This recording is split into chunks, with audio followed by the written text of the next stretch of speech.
पायल की फार्मेसी की शिफ्ट शाम 5 बजे खत्म होती है। इसके बाद वे हमेशा कुछ देर में घर पहुंच जाती है। मीना चोपड़ा पुलिस को फोन करती हैं और अपनी बेटी के लापता होने की सूचना देती हैं। पुलिस घर पहुंचती है और फैमिली के मेंबर्स मीना चोपड़ा और राजीव चोपड़ा से बात करती हैं। अब तक पुलिस कई अलग अलग थियरीज पर काम कर रही थी कि पायल का किसी लड़के के साथ रिलेशनशिप हो सकता है। पायल के पेरेंट्स ये एक्सेप्ट नहीं कर सके कि उनकी बेटी का किसी लड़के के साथ रिलेशनशिप है और इसी वजह से उसके पेरेंट्स ने अपनी बेटी का किसी लड़के के साथ रिलेशनशिप एक्सेप्ट नहीं किया। इस बेसमेंट का ताला एक बिल्कुल ब्रांड न्यू ताला था जो इस घर के बाकी सारे लॉक्स या तालों से पूरी तरह से अलग दिखता था। लेकिन 2 दिनों के भीतर ही इस जगह पर इतने सारे सबूत मिले और इतने सारे फॉरेंसिक और डीएनए सबूत जो सीधे राजीव चोपड़ा को उनकी अपनी बेटी पायल की हत्या से जोड़ते थे।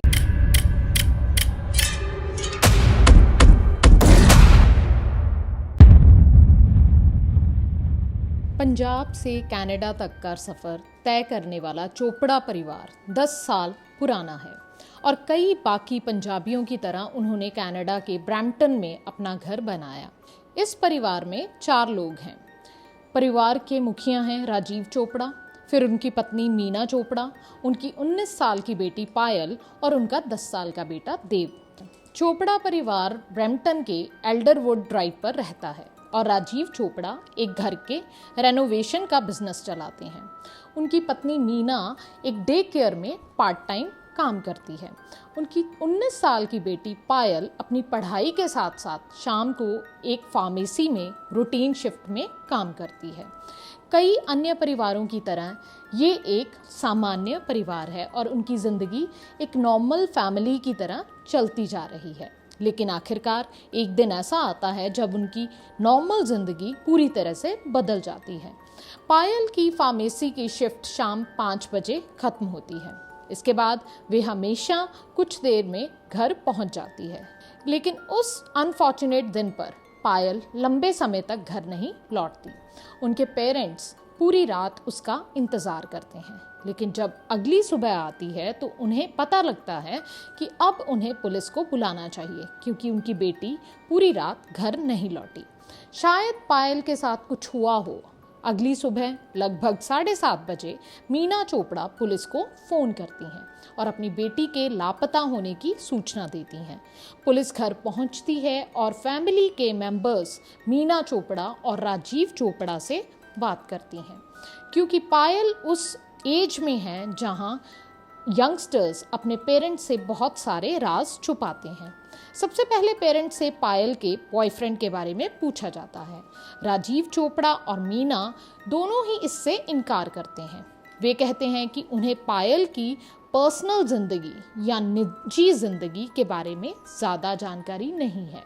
इसके बाद पुलिस पायल के कमरे में जाती है और वो देखते हैं कि उसका कमरा साफ और ऑर्गेनाइज्ड है और वहाँ से कुछ भी गायब नहीं है। अब तक पुलिस कई अलग अलग थियरीज पर काम कर रही थी। उनमें से एक ये थियरी थी कि पायल का किसी लड़के के साथ रिलेशनशिप हो सकता है और क्योंकि उसके पेरेंट्स एशियाई हैं वे उन्हें ये नहीं बता सकी, या पायल के पेरेंट्स ये एक्सेप्ट नहीं कर सके कि उनकी बेटी का किसी लड़के के साथ रिलेशनशिप है और इसी वजह से उसके पेरेंट्स ने अपनी बेटी का किसी लड़के के साथ रिलेशनशिप एक्सेप्ट नहीं किया और पायल ने अपनी मर्जी से घर छोड़ दिया। लेकिन मीना चोपड़ा और राजीव चोपड़ा पुलिस को बताते हैं कि उनके पास कुछ सामान, गहने, नकदी या वे बैग जो पायल अक्सर ऐसी जगहों पर जाने के लिए इस्तेमाल करती थी वे भी घर पर ही है। मतलब पायल की सारी बिलोंगिंग्स अभी भी घर पर ही हैं। पुलिस को पायल का किसी लड़के के साथ जाना या घर को छोड़कर चले जाने वाली थ्योरी थोड़ी कमज़ोर लगती है। पायल के कमरे में उसकी सभी किताबें बहुत ही ऑर्गेनाइज तरीके से रखी थी। इसके अलावा उसके लेक्चर नोट्स जो उसने बहुत अच्छे से रखे थे, हर एक लेक्चर की तारीख और उसकी काम की शिफ्ट, इन सभी चीज़ों को उसने अपनी कॉपीज़ में बहुत सही तरीके से लिखा था। पहली नज़र में पुलिस को पायल एक बहुत समझदार लड़की लगी। इसके बाद पुलिस ने पायल के फ्रेंड्स, उसके साथ पढ़ने वाले स्टूडेंट्स और उस फार्मेसी जहाँ पर वो काम करती थी से उसके निजी जीवन या पर्सनल लाइफ और उसके बिहेवियर के बारे में पूछने की कोशिश की। और इससे पुलिस को वही बात पता चली जो उन्हें पायल के कमरे और उस रहने वाली जगह पर जाने पर पता चली थी। इसके बाद पायल के जो फ्रेंड्स थे, उसके साथ काम करने वाले लोग थे, उन्होंने पुलिस को बताया कि जिस दिन पायल गायब होती है उसी दिन एक नॉर्मल रूटीन लाइफ की तरह शाम को 5:17 पर सीसीटीवी कैमरा भी यही फुटेज रिकॉर्ड करता है कि पायल अपना काम पूरा करने के बाद घर के लिए निकलती है। और उस दिन पायल ने किसी से भी किसी तरह की मुलाकात नहीं की और ना ही उसके बिहेवियर में किसी को कुछ डिफरेंट लगा, जिसके कारण उसके साथ काम करने वाले लोग या पुलिस को कोई शक हो। लेकिन अब जब पुलिस पायल के मोबाइल फ़ोन के डिजिटल फुटप्रिंट्स को ट्रैक करती है तो उन्हें पता चलता है कि पायल का मोबाइल फ़ोन उसकी फार्मेसी और उसके घर दोनों जगह के बीच में कहीं रास्ते में मतलब स्विच ऑफ हुआ था। अब पुलिस के दिमाग में कई सवाल आते हैं और एक बार फिर चोपड़ा फैमिली से मिलने, खासकर राजीव और मीना से मिलने पुलिस वाले उनके घर पर जाते हैं। इस बार एक पुलिस अधिकारी घर की बेसमेंट के सामने से गुजरता है और एक बहुत ही अजीब चीज़ जो इस पुलिस अधिकारी का ध्यान आकर्षित करती है और वे ये थी कि इस बेसमेंट का ताला एक बिल्कुल ब्रांड न्यू ताला था जो इस घर के बाकी सारे लॉक्स या तालों से पूरी तरह से अलग दिखता था। और जब पुलिस अधिकारी राजीव चोपड़ा से ये रिक्वेस्ट करते हैं कि वे इस बेसमेंट का गेट खोलना चाहते हैं और अंदर जाकर जांच करना चाहते हैं तो राजीव चोपड़ा इस सब से मना कर देते हैं। ये एक बहुत ज़्यादा अजीब बात थी क्योंकि भारत के नियमों से पूरी तरह अलग कनाडा में पुलिस अधिकारी बिना परमिशन के कहीं भी ज़बरदस्ती नहीं जा सकते। अगर उन्हें इस बेसमेंट में जाकर जांच करनी थी तो उनके पास एक उचित सर्च वारंट होना चाहिए था जो उस समय तक पुलिस अधिकारियों के पास नहीं था। लेकिन फिर भी पुलिस अधिकारी को ये बहुत अजीब लगता है कि राजीव चोपड़ा इस बेसमेंट को खोलना क्यों नहीं चाहते और पुलिस अधिकारी को उस बेसमेंट में जाने से मना क्यों कर रहे हैं। आखिर उस बेसमेंट में ऐसा क्या छुपा रखा है उन्होंने जिसके बारे में वो चाहते नहीं हैं कि पुलिस को कुछ पता चले। पुलिस ऑफिसर्स के लिए पायल चोपड़ा का गायब होना और उसकी सारी इन्वेस्टिगेशन अंधेरे में तीर चलाने जैसा था। उन्हें किसी से भी किसी तरह की कोई लीड नहीं मिल रही थी कि जिस डायरेक्शन में वो जा सकें और किसी थ्योरी पर काम कर सकें। लेकिन इस सब के दौरान पुलिस ऑफिसर्स ने जब पायल चोपड़ा के साथ पढ़ने वाले उसके क्लासमेट्स और उसके फ्रेंड्स से बातचीत की तो उन्हें बहुत सारी जानकारी मिलती है। वो पुलिस ऑफिसर्स को बताते हैं पायल काफ़ी समय से एक फार्मेसी में काम कर रही थी और पैसे इकट्ठा कर रही थी। और वो पैसे किस चीज़ के लिए इकट्ठा कर रही थी? वो ऐसा बिल्कुल भी नहीं था कि उसने कोई न्यू मोबाइल फ़ोन खरीदना था या लड़कियों की तरह कोई ड्रेसेस या गहने खरीदना चाहती थी, बल्कि पायल चोपड़ा अपने पेरेंट्स से दूर रहना चाहती थी और वो एक अलग घर में मूव होना चाहती थी। मतलब वो अपने पेरेंट्स का घर छोड़कर कहीं और किसी और रेंटेड प्लेस पर मूव होना चाहती थी।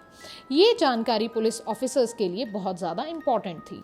उधर अगर हम दूसरी साइड पर चलें तो पुलिस ऑफिसर्स को बेसमेंट की जांच के लिए वारंट मिल जाता है, जिस बेसमेंट में राजीव चोपड़ा ने पुलिस ऑफिसर्स को एंटर करने से मना किया था। और एक पूरी पुलिस टीम तुरंत चोपड़ा फैमिली के घर पहुंच जाती है। इस बार राजीव चोपड़ा पुलिस टीम को बेसमेंट की जांच करने से नहीं रोक पाते।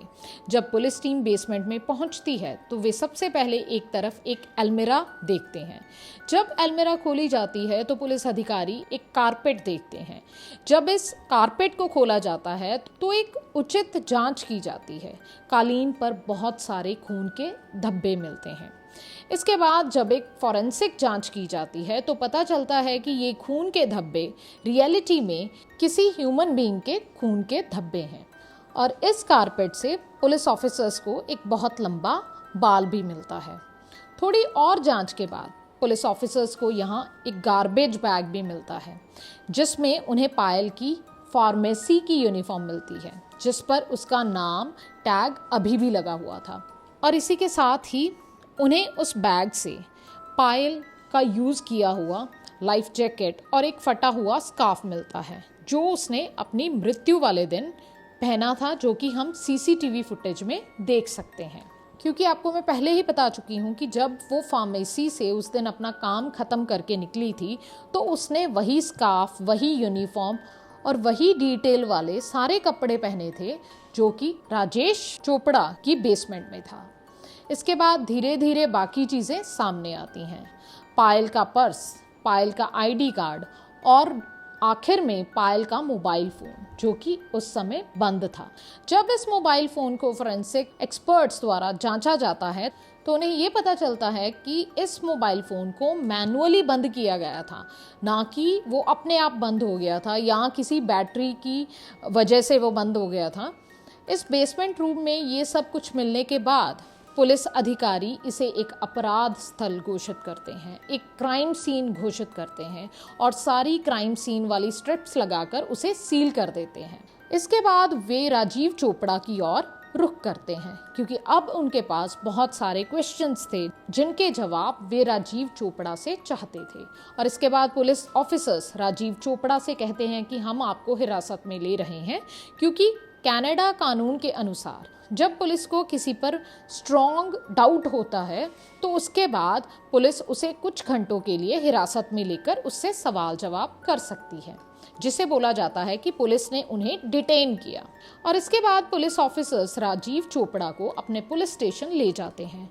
जब पायल के बारे में पूछा जाता है तो राजीव चोपड़ा केवल इतना ही कहते हैं कि पिछले कुछ महीनों से पायल का व्यवहार पूरी तरह से बदल गया था।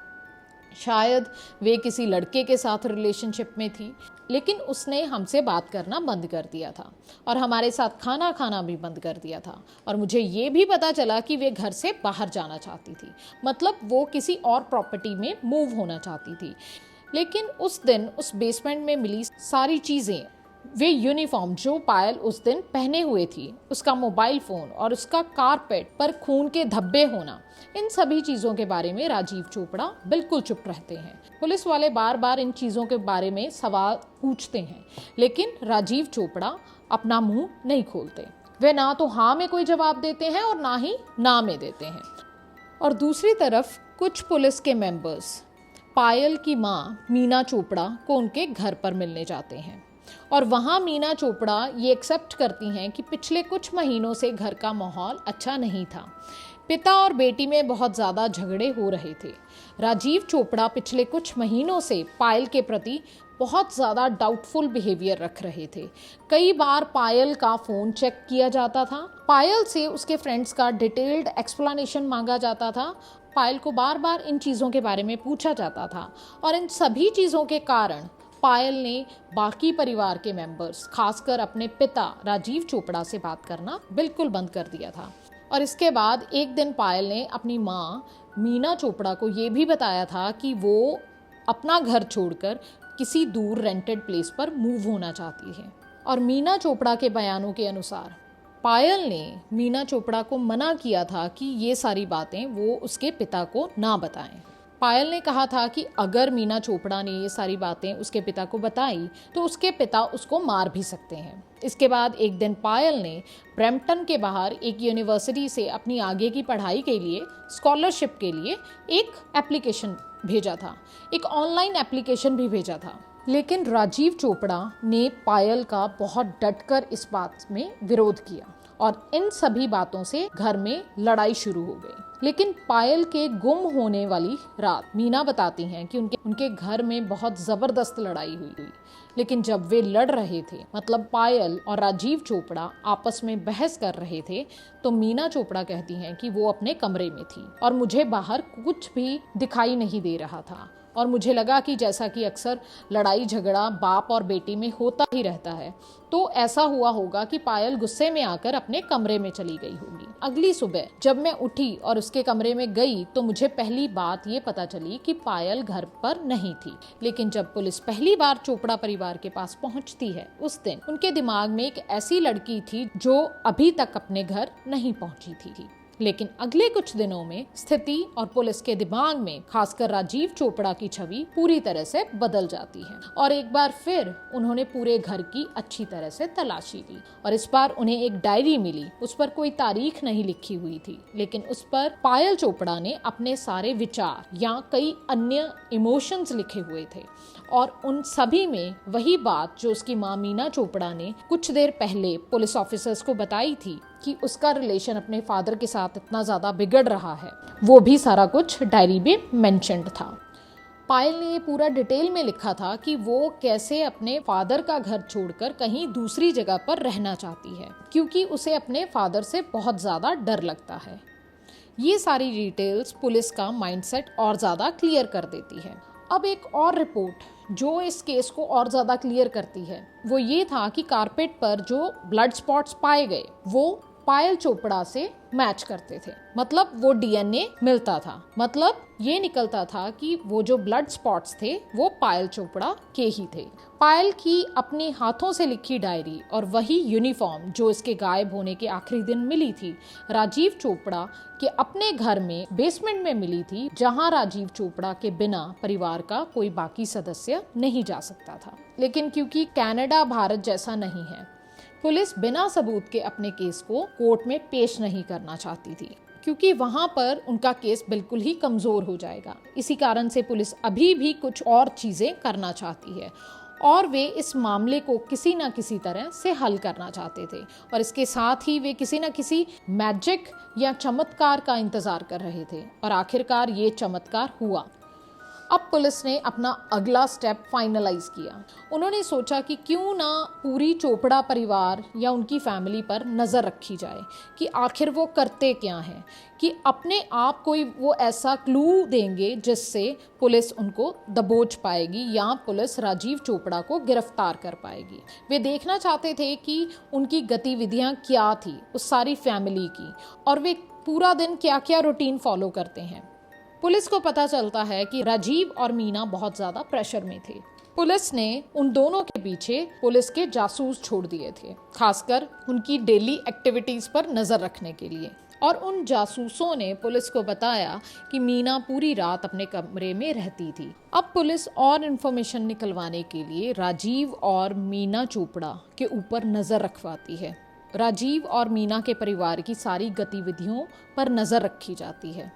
पुलिस डिपार्टमेंट वाले हर वक्त चोपड़ा फैमिली के घर के बाहर उन पर नज़र रखते हैं। वो चाहते हैं कि मीना और राजीव चोपड़ा पर एक प्रेशर बिल्डअप हो और वो बातें पुलिस वालों को बताने के लिए खुद ही आए जो अब तक पुलिस वालों को पता नहीं है, जो शायद पायल के मर्डर का राज खोलेंगी।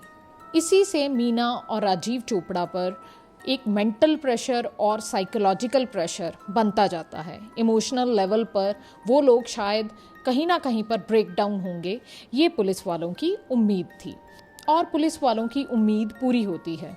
ये उम्मीद तब पूरी होती है जब मीना चोपड़ा खुद ब खुद पुलिस स्टेशन आती हैं अपना बयान दर्ज करवाने के लिए। और मीना चोपड़ा पुलिस वालों को ये बताती हैं कि उनके पति राजीव चोपड़ा एक रिस्टोरेशन का काम करते हैं और उन्होंने ब्रैम्पटन में आसपास के एरिया में बहुत सारी बड़ी प्रॉपर्टीज़ खरीदी हुई हैं जिनके ओनर वो खुद हैं। और मीना चोपड़ा एक और बड़ी इन्फॉर्मेशन का खुलासा करती हैं। वो ये कहती हैं कि जिस रात पायल गायब हुई उस रात राजीव चोपड़ा उनकी अपनी एक प्रॉपर्टी पर गए और उन्हें शक है कि ब्रैम्पटन के पास जो बड़ी वाली प्रॉपर्टी है वहीं पर पुलिस वालों को पायल चोपड़ा की लाश मिल सकती है। इस पर पुलिस वाले और चौकन्ने हो जाते हैं और वो वापस मीना चोपड़ा को पूछते हैं कि आपको ये बात कैसे कंफर्म है कि पायल चोपड़ा वहीं पर होंगी। तो मीना चोपड़ा सारा राज पुलिस को बताती हैं। मीना चोपड़ा कहती है कि जिस रात पायल मिसिंग हुई उस रात तकरीबन रात को 12:30 बजे राजीव चोपड़ा मीना चोपड़ा को ये बात कहते हैं कि उनके पास वाली ही एक प्रॉपर्टी है ब्रैम्पटन के आउटस्कर्ट्स में, जो कि बहुत बड़ी प्रॉपर्टी है। वहाँ पर राजीव अपना टूल बॉक्स या अपने कुछ इक्विपमेंट्स बाहर ही छोड़ आए हैं और शायद बारिश में वो खराब ना हो जाए, इसकी वजह से उनको अंदर रखने के लिए या ढकने के लिए उन्हें वो प्रॉपर्टी पे वापस जाना होगा। तो वो उसी प्रॉपर्टी की बात पुलिस वालों को बताती है और साथ ही साथ उनको एड्रेस भी बताया जाता है। उससे पहले मीना एक और बात बताती हैं। वो कहती हैं कि जब राजीव चोपड़ा वहाँ पर पहुँचने के लिए निकलते हैं, उससे पहले वो मीना चोपड़ा को ये कहते हैं वो घर में फ्लोर क्लीन कर दे।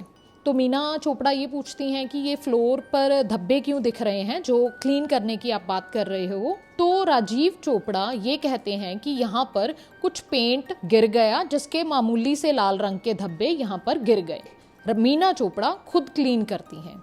लेकिन मीना चोपड़ा को अब ये डाउट है कि उस प्रॉपर्टी का पायल चोपड़ा से कुछ ना कुछ लेना देना है।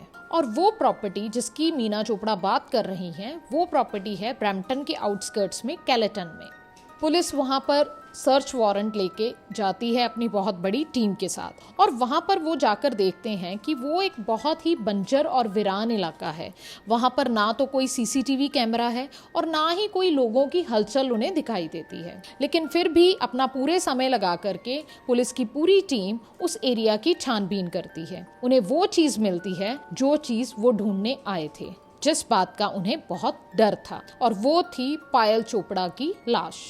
और वो लाश उन्हें मिलती है एक स्टोरेज बिन में। वो उसी प्रॉपर्टी पर वहीं पर रखा हुआ था।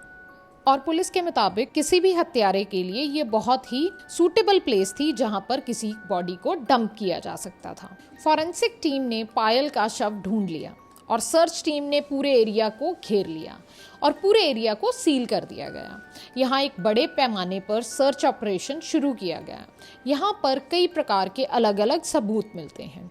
कनाडा लॉ के अनुसार इस मामले में जिस पर संदेह है, राजीव चोपड़ा को चुप रहने का अधिकार है।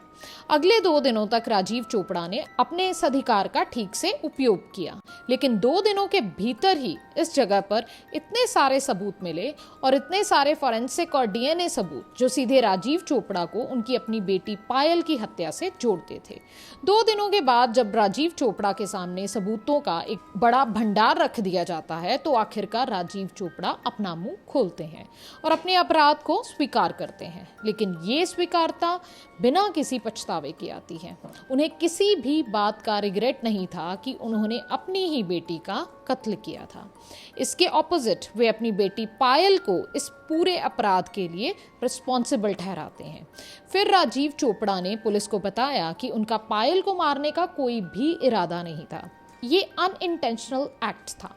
उन्होंने बताया कि जब हम एक दूसरे के साथ डिस्कशन कर रहे थे तो मुझे 1 मिनट के लिए पायल पर इतना ज़्यादा गुस्सा आया कि मैंने अपने हाथ में मौजूद एक बहुत भारी मेटल का एक इक्विपमेंट पकड़ा हुआ था, मैंने उसे पायल के सिर पर दे मारा और शायद इसी तरह उस दिन पायल की मृत्यु हो गई।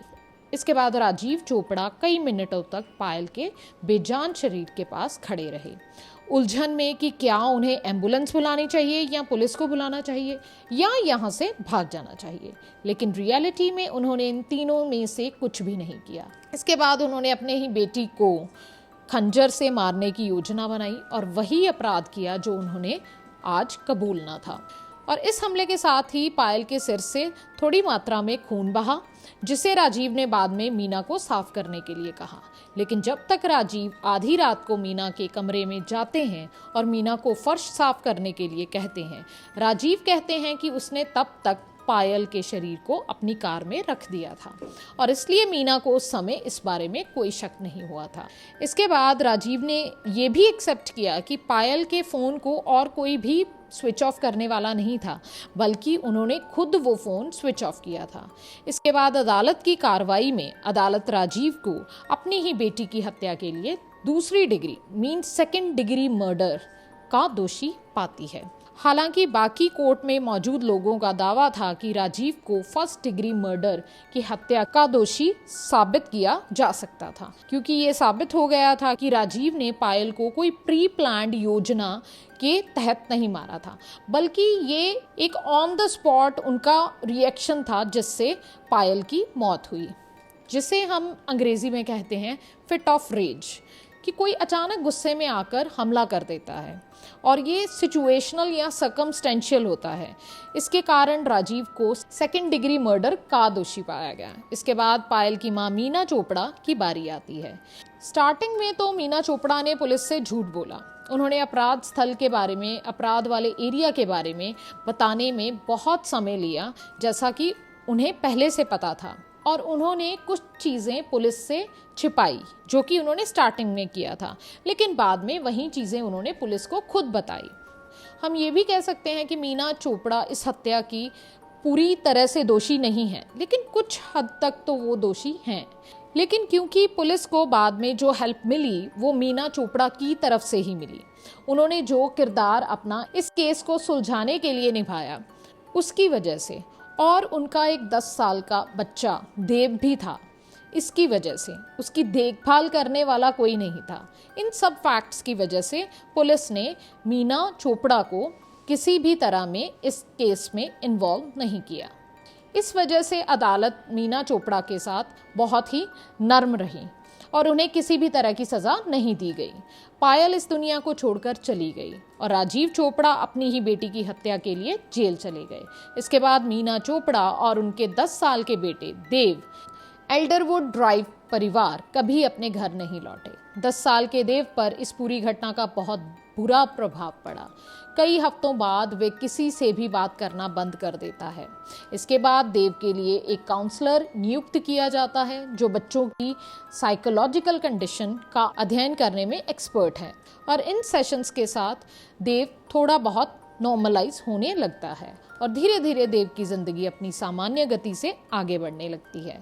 मीना चोपड़ा को सजा नहीं दी जाती, लेकिन इसके बाद भी अदालत उन्हें निगरानी पर रखती है। लेकिन अपनी बेटी की मृत्यु के बाद मीना चोपड़ा को फिर कभी सार्वजनिक जीवन में नहीं देखा गया। ताज़ा अपडेट के अनुसार मीना चोपड़ा ने अपने एल्डरवुड ड्राइव के घर को किसी और को बेच दिया और वे अपने 10 साल के बेटे देव के साथ कहीं और रहने के लिए चली गई।